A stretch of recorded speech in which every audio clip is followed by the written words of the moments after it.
This is 91.3 FM, WCAW in Worcester, Massachusetts, Dr. Chris's Radio of Horror program. Tonight on Radio of Horror, we have writer, director, producer of the upcoming Blood and Fashion Dracula play and fashion show in Dorchester, Tania Anderson on the show with us, with a couple of her co-conspirators as part of this play who play Mina and Dracula, and you guys can introduce yourselves as well. Hello, my name is Naqibah Al-Kaleen. I play Mina. And my name is Ezekiel Olukoya. I play Dracula. Thank you for coming on the show with us, Tania, and guests. Thank you so much for having us. Thanks, appreciate it.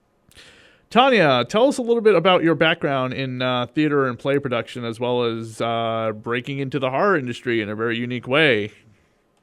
Well, I have to tell you that the only background that I have is in college. And we wound up doing this production last year when we decided that fashion wasn't enough.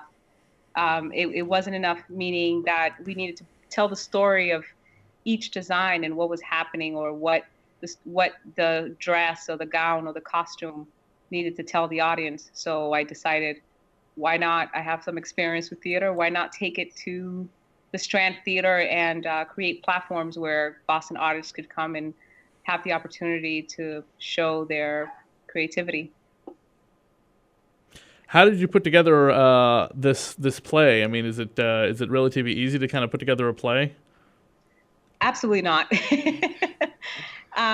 So the way I put it together, well, my inspiration really is Bram Stoker's version, Dracula, and I've been in love with this story ever since I was like 13, and completely fascinated by Killer's composition. And it was just amazing how, when I remember being 13 and falling in love with the music, I decided that script would be just a little bit too much to describe the feeling that the music was communicating.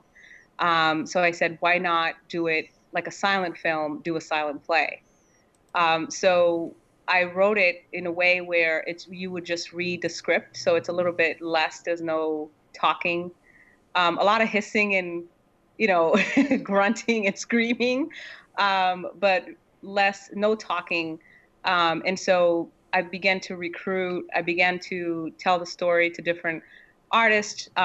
We have an array of talents, so it'd be models, actors, singers, dancers, opera singers, ballerinas, stilt walkers, all types of people and artists coming together to tell this story, this beautiful story of endless love, and how love doesn't die, and how he travels through time to find a serum to cure his wife who's killed herself. And then I found myself on stage directing it, because you have to literally mime everything that I do in order to communicate with the audience.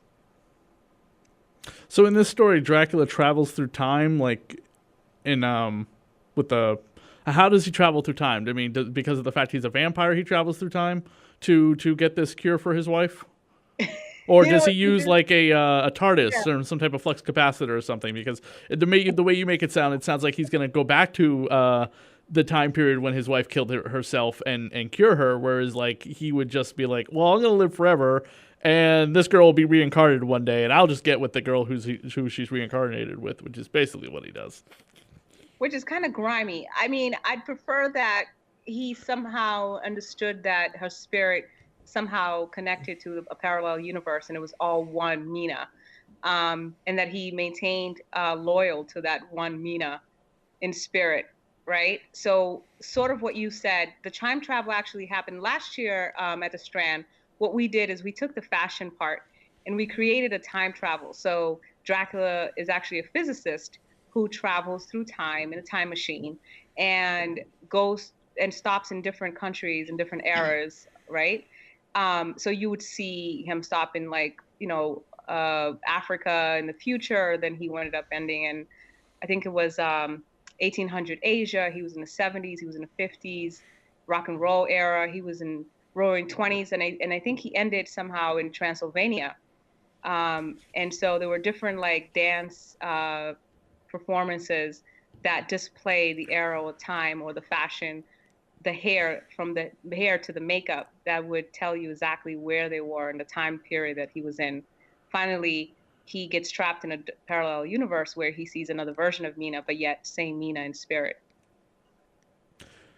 That reminds me a little bit of Spider-Man Into the Spiderverse. The Kingpin uses a device in order to look into see other dimensions to try and get back the wife that he lost.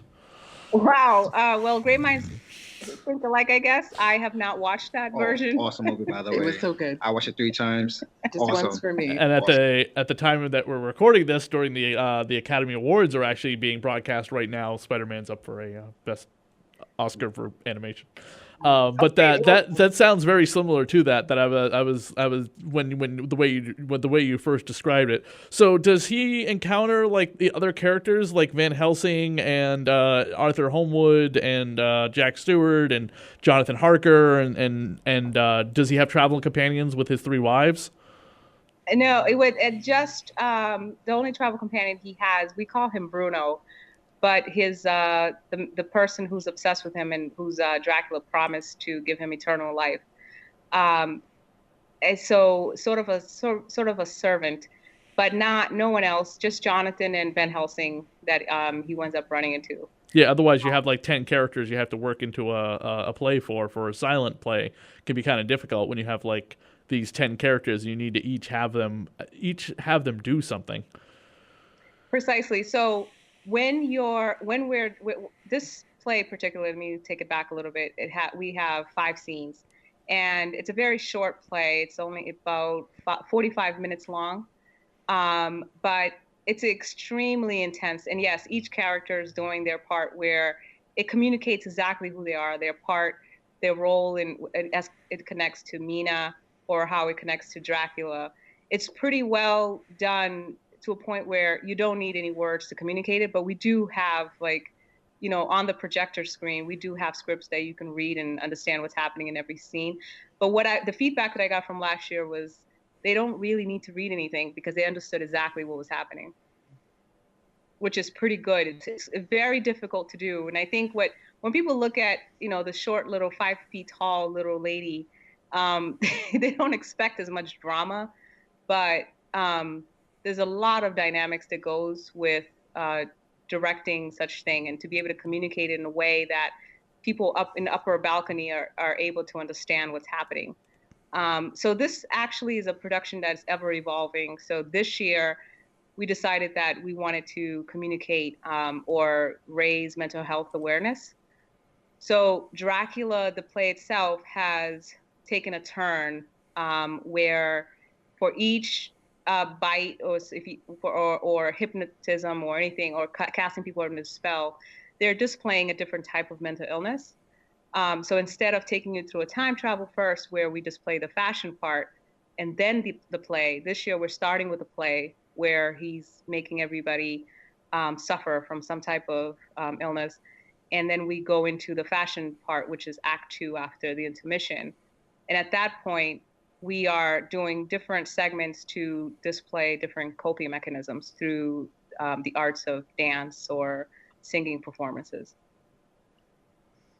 Are you in doing this? Are you donating to like the mental health charities or something like that as well? Since you're making that a focus of this version of Dracula. Yeah, it's a great point. We're actually, all the proceeds will benefit Noah's Advocate. It's an after-school initiative that benefits young teens in the inner city who are suffering from some type of depression or struggle. But what this program does is they collaborate with art students in college, and they give back by doing homework support. I don't know if you know, Chris, but in Boston particularly, there's no type of like homework help for teenagers. Especially ones who are struggling. You can imagine the toll that it takes, just in terms of like disproportionately how it affects young kids in poverty in the communities of Boston. With my own version of Dracula, we're going to, once it's completed at some point, we're going to donate to a local bat conservation, because bats are certain bats are on the endangered species list due to a fungi that is killing them. Right. Cool. I don't have anything to do with bats in this play. I think so the thing about what I've done is with our theatrical production is that we're working with a tight budget. So we're not looking to do any kind of like extra, special effects or anything like that. But the play itself is enough. It's intense. It's dramatic. It's emotional. It's a tearjerker, but it's funny. There's a couple of fight scenes that I think people will be excited about. So I think people should look forward to that, and as well as the event itself. So blood and fashion, blood signifying Dracula and fashion, the arts. We're trying to create a platform where it's an extravaganza. You would come to this dinner reception and then enjoy a play, and then after intermission, I think we do a dessert social with coffee and tea. Then we come back, and this is when you see all of the performances on stage telling different stories about the different struggles and mental health. But we finish with a big bang. And I think that people should look forward to, if they are looking for something ordinary or traditional, it's definitely non-binary. It's all inclusive. We've definitely made sure that we've included the LGBTQI community, that we've worked with folks that work with domestic violence, with mental health clinics. So it's been a long road. We've been at it for about 6 or 7 months. This is our second year, and it just keeps getting better and bigger. So, and I hope, Chris, we're going to have a seat right up front for you. So you're coming, right? Yes, my co-host couldn't be here tonight to join us in on the interview, but yes, I plan on attending. Hopefully she will as well. Going down the list, starting with you, Tania, and then with your Mina and Dracula actor, what interpretation of Dracula is your favorite?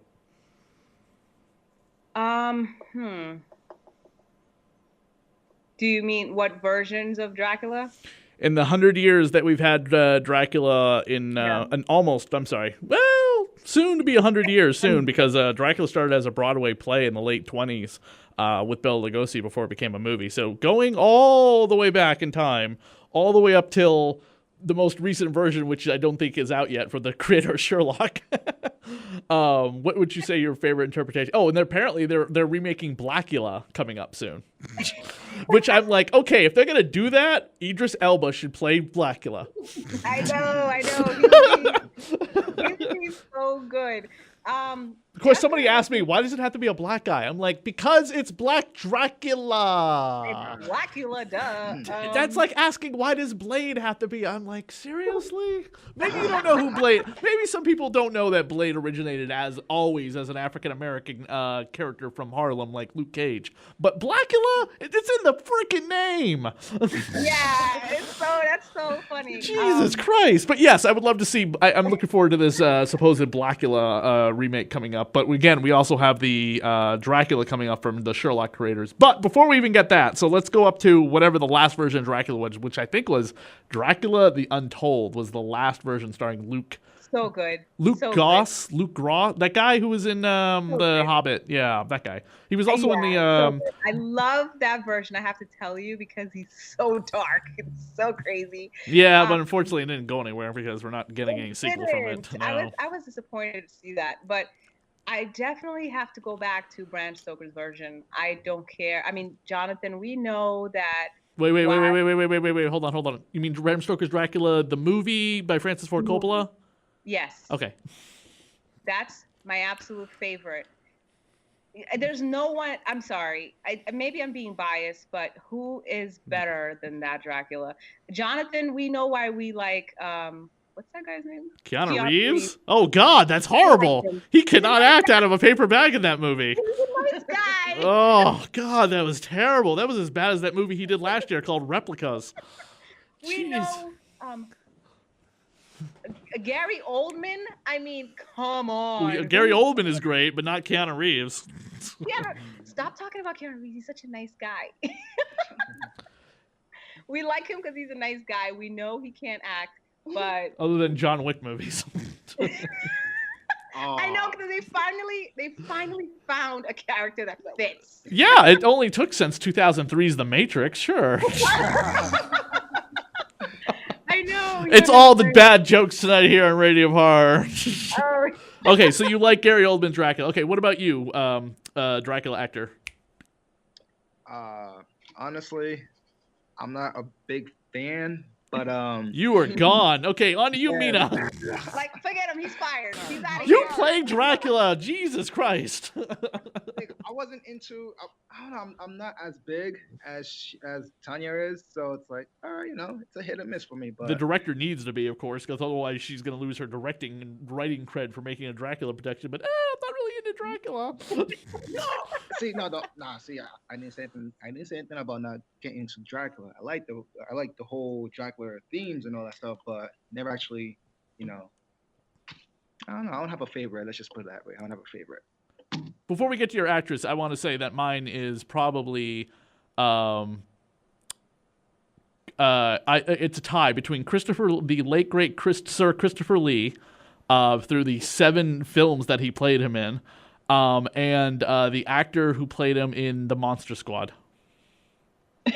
Oh, jeez.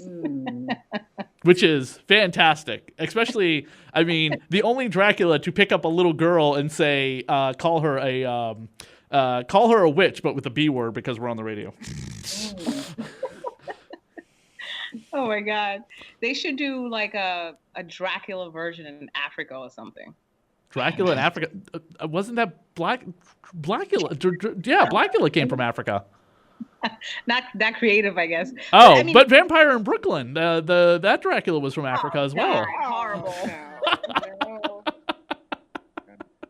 That's horrible.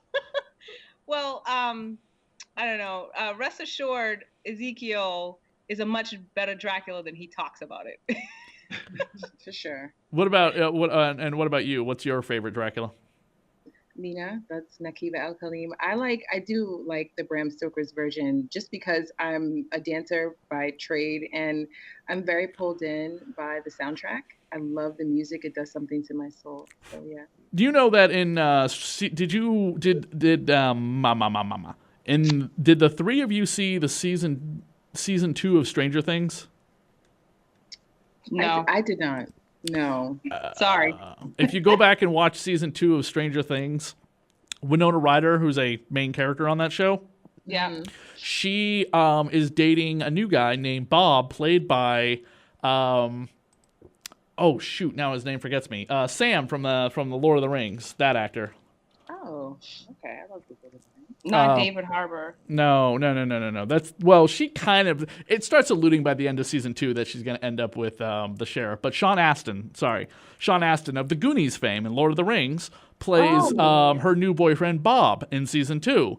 And on Halloween, while the kids are out at a party, he dresses up as Dracula and they dance together. Oh gosh. With candlelights everywhere in her house as a romantic dinner, as a romantic night on Halloween.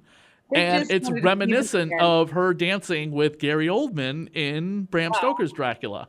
Mm-hmm. See, so it's iconic. But he's obviously not in the most, flamboyant gothic formal wear like Gary Oldman was. He's in a store-bought Dracula costume for 1986 is when the season 2 takes place. So, but it's supposed to be alluding to that, their dance sequence and such. I mean, I guess. I mean, I don't know. I'm now that you said that this version reminds you of Spider-Man, I am absolutely never going to do that version again. I don't like cliches, and I definitely don't think that anyone can replace that scene with Gary Oldman. So I'd have to go look at it. What did you think of it? Are you asking me or you're? I'm asking you. What did you think? Oh, with Gary Oldman dancing with her? The redo in the show Stranger Things. Oh, I thought it was a nice homage. I mean, they did that because she was Mina, and she's on this show. And I mean, they've made callbacks to other movies that she's been in before, but mostly, it's callbacks to anything from the 80s in general. But that I saw that and I immediately was like, oh my God, they're doing that whole thing. It's a callback to her movie. And I mean, that's what makes Stranger Things so popular is that it's callback to stuff for people who grew up in the 80s, Oh, cool. I definitely have to go watch Stranger Things now. Oh yeah.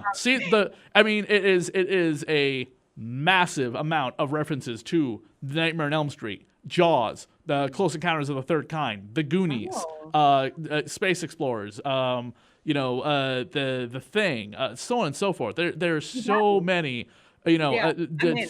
so many things, just so many things. There's a video out there that actually like shows you a comparison between like the movies and like certain scenes from season 1 and then season 2. The kids are wearing Ghostbuster costumes in season 2. Cool.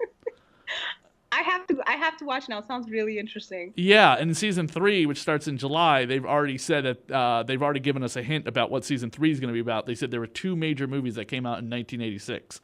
Think about what those 2 movies are, and that's what we're homaging, which is Back to the Future. All we need is, Back to Johnny the Depp Future. in a redo with Edward Scissorhands. What? Johnny Depp, What about Johnny Depp? Edward Scissorhands. Remember him? Remember that? Yeah, what about it? They need to do a callback for that. They need to do. Oh, they need to do an episode. oh, yeah. I mean, I guess so because Ryder's in that too. Maybe. Come on, you didn't like that movie? No, I did. It's just they wouldn't be. I mean, they would have to put Winona Ryder into another relationship with a person who's got like weird gothic hair and scissor hands and stuff like that. Otherwise, unfortunately, that movie came out in 1990, and Stranger Things is now in season 3 in 1986. Yeah. I mean, I guess she could go to the hairdresser, and there could be a guy just holding a bunch of scissors, and she'd be like, "Ah." I mean, that's the only thing I can think of they could do. But I don't really know. Who designed the costumes and stuff for your production? You're talking to her. So, I do. so you basically, how many hats do you wear in this production? Too many to Wow. count. Too many to A lot. count. She's I got lost multifaceted. at Too many to 5. count. Well, the thing is, right? It's one of those things where it's just cohesive that way. I do collaborate with about 5 other designers. Oh, okay, good. You're not doing it completely by yourself then. Well, not the show, but the play, yes. For the play, all the costumes for the play. Whatever you see on Facebook, it's just Tania Anderson on Facebook, or if you go to www.bloodandfashion.com, the pictures there, whatever's in the play, that's my work. And whatever is in the fashion side, the performing arts, that's everybody else. So I take on the play, and this year I'm taking on a couple. So in coping mechanisms, we have coping with sex, coping with drugs, coping through dance, coping with violence, right? Vanity. So in the different segments, I'm taking drugs and violence. I tend to go towards the bloody, gory stuff. So there it is. Well, that's good. There's nothing wrong with that. But of course, it's right there in the name of your play as well, Blood and Fashion. Right, exactly. And everyone. So I actually invited the Mayor Walsh, Boston's mayor, and a bunch of state electors. I invited everybody, actually. You name it: Kim Janey, Liz Miranda, Andrea Campbell, Colonnane, Frank Baker. You name it, I invited them. This is a thing. This is a huge initiative to bring communities of art together in Boston and Rhode Island, because we have a lot of people from Rhode Island, New Hampshire, coming in. And we hope that our state electeds can see that there are a lot of efforts from diverse communities coming together and bringing something so beautiful to the community. So we hope that they can support us.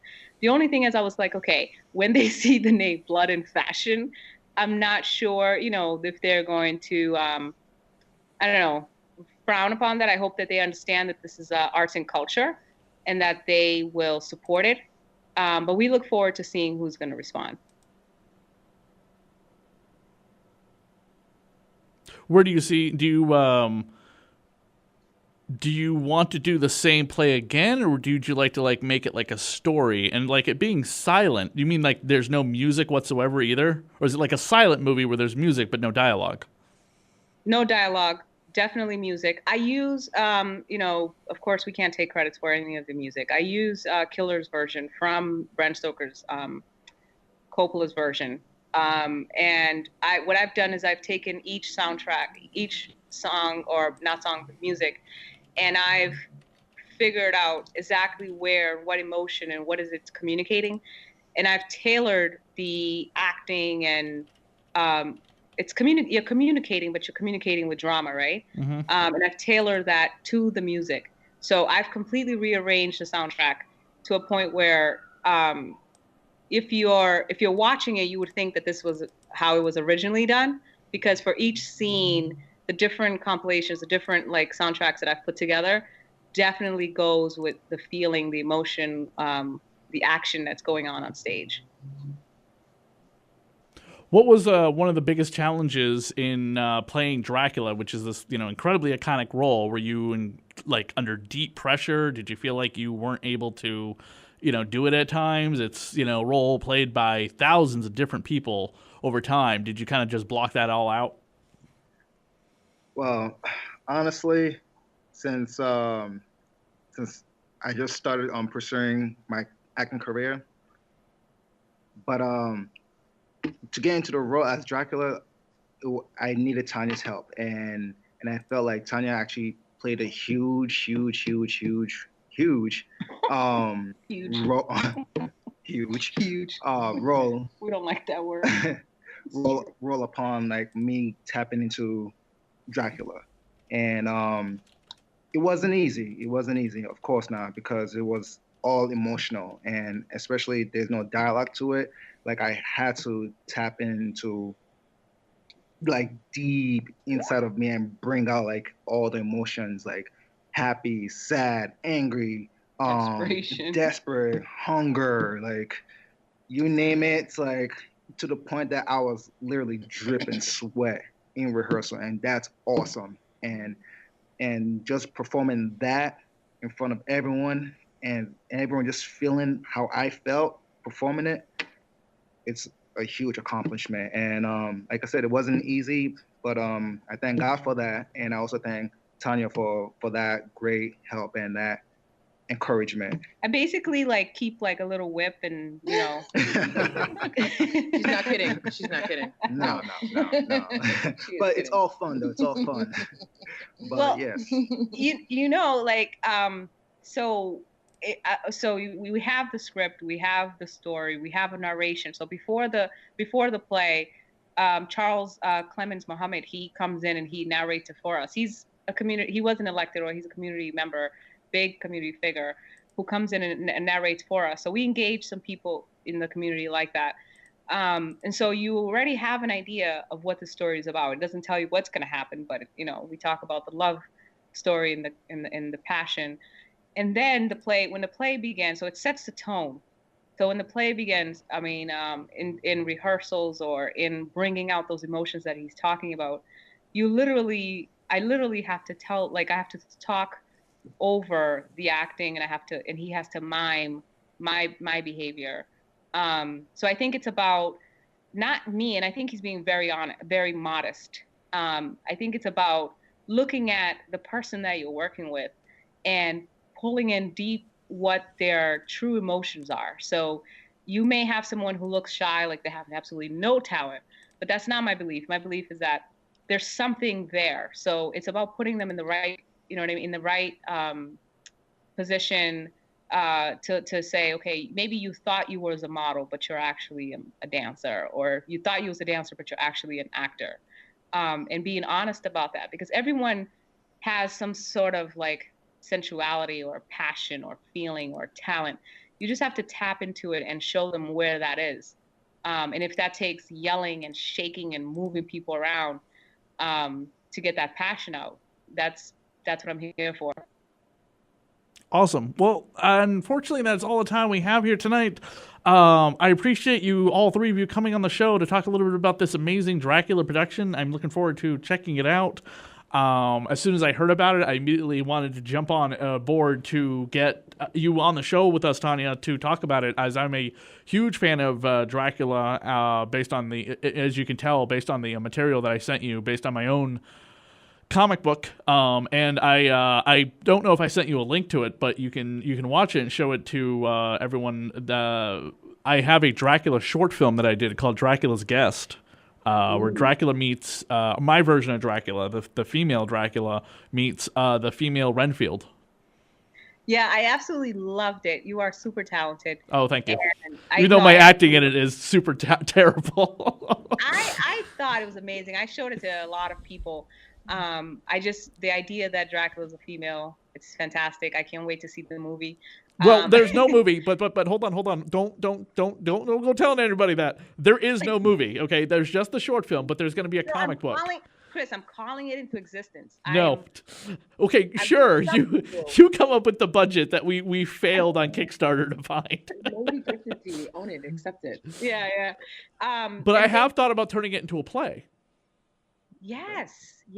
I mean, I think it's fantastic. Again, this is an ever evolving production, so we would love to collaborate if that's something you're interested in. Hey, maybe I will reach out to you after you are like breathing after your production is finally over with. Issue 2, the production on issue 2 will actually be starting soon. Issue 1 is completed, 22 pages. So in total, the whole comic book's going to be about 68 pages when fully done. But the first issue is completed, where Dracula meets Janice Harker, and then she goes to England with her husbands and meets Luke and Mark, who are the Mina and Lucy characters. Mark is a professor at a college, and Luke is he's just a playboy because Lucy was also kind of a debutante. So we make sure the identity, the professional identities stay intact too as well. So. Nice. Yeah, and issue 1 begins with Janice going to the castle to meet Dracula, and then ending with the attack on Luke in the garden as Dracula turns into this bat-like demonic creature. I take a lot of influences from Castlevania the video games or Fright Night Part 2, which had a female protagonist vampire in it. She was the sister of Jeremy Dandridge from Fright Night Part 1. So I'm homage a lot of different things, as well as changing elements of the story, but keeping the basis of the story intact. The beats of the novel. I can't wait to see the full production. Sounds grand. Yeah, I'll bring a copy of the Prelude comic book with me, which was a hit or miss prequel about how Dracula gets her powers and how she becomes a vampire. Sounds great. I can't wait. Cool. Awesome. Well, I will see you guys at the end of March. As well. So it's March 30th at the Strand Theater in Boston. Thank you so much, Chris. Thank you. Thank you very much.